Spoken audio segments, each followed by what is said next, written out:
Les notícies a Tarragona Ràdio.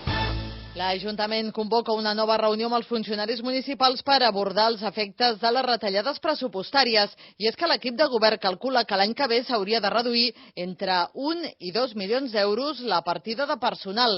La setmana passada ja es va fer una primera reunió de treball i divendres es preveu fer la segona.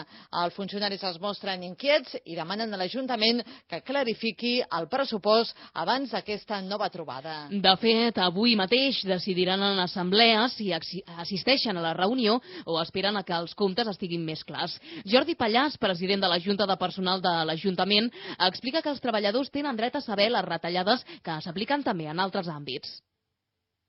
Ens hagués agradat que haguessin esperat una mica més, o almenys el que ens agrada és tindre els comptes clars des de dintre l'Ajuntament de Tarragona.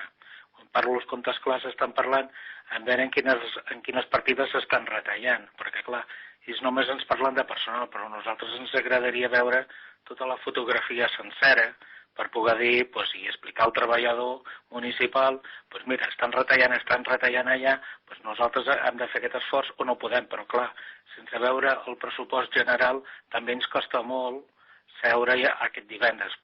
L'alcalde Josep Félix Ballesteros ha explicat que els comptes no es podran tancar fins a mitjan de desembre, però que la voluntat és poder conversar igualment abans. Ballesteros demana als sindicats que no pensin tant en el pressupost i que es concentrin ara en les negociacions. Diu que la reunió està convocada i que depèn únicament dels sindicats si s'hi volen presentar o no.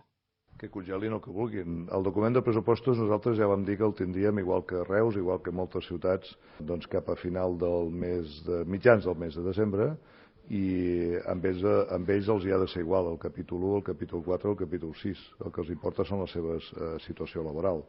Per tant, nosaltres els invitarem de nou a parlar a finals d'aquesta setmana. Si volen parlar, parlarem, i si no volen parlar, seran ells els que no vulguin parlar, no nosaltres.